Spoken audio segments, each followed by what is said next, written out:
सबका साथ सबका विकास, सबको जोड़ करके चलने से कैसे परिणाम आते हैं, हमने करके दिखाया। मैं मेरे नगर वड़नगर से कभी कभी ट्रेन के अंदर विसनगर जाया करता था। एक 12-15 साल का किशोर जिसको पोलियो हुआ था, कमर के नीचे का शरीर काम नहीं कर रहा था, वो मुश्किल से ट्रेन के अंदर चढ़ गया। उस गंदे कपड़े थे, भिक्षुक जैसा लगता था, लेकिन वो भीख नहीं मांगता था और हर किसी के पास जाकर के वो रिक्वेस्ट करता था मुझे बूट पॉलिश करने के लिए दीजिए। और उस समय 10-15 पैसे में बूट पॉलिश होती थी और लोग कभी दया भाव के कारण, कभी करुणा के भाव के कारण उससे अपना जूतों की पॉलिश करवाते होंगे।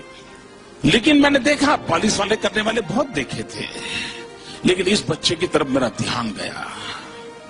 मैं देख रहा था क्या कर रहा है। उसने क्या किया, अपने गंदे टूटे फूले झोले में से उस दिन का टाइम्स ऑफ इंडिया निकाला और उस पर लिखा था, ग्राहक के प्रति उसने लिखा था कि आज का दिन बहुत ही शुभ हो, आपकी यात्रा शुभ हो, आपके सारे काम सिद्ध हो। अंग्रेजी में उसने एक छोटा वाक्य लिखा था और जैसे ही उसने जूते दिए पॉलिश करने के लिए, तो इसने उनके हाथ में टाइम्स ऑफ इंडिया पकड़ा दिया। उस ग्राहक को भी लगा कि 10 पैसे में पॉलिश हो रही है और 1 रुपये का अखबार पढ़ने को मिल जाता है। इस घटना को मैं देख रहा था तो मैंने उस बालक को पूछा, मैंने कहा भाई तू हो कौन?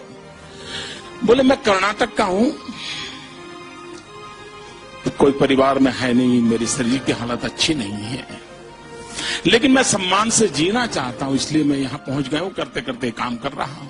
और बोले मैं लोगों की सबसे अधिक सेवा करना चाहता हूं। बोले हर दिन सुबह एक टाइम्स ऑफ इंडिया खरीद लेता हूं और दिन भर में 25-30 लोगों की जब पॉलिश करता हूं, 5 मिनट 7 मिनट पॉलिश करता हूं, उतनी देर वो अखबार पढ़ लेते हैं और मुझे आशीर्वाद भी देते हैं, पैसे भी देते हैं।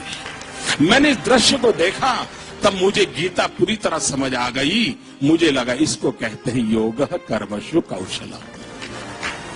पॉलिश करने वाले काम को उसने योग बना करके जिस प्रकार से उसमें प्रोफेशनलिज्म ला करके काम किया था, और यही तो योग कर्मशु कौशलम है, जो जिंदगी को जोड़ देता है,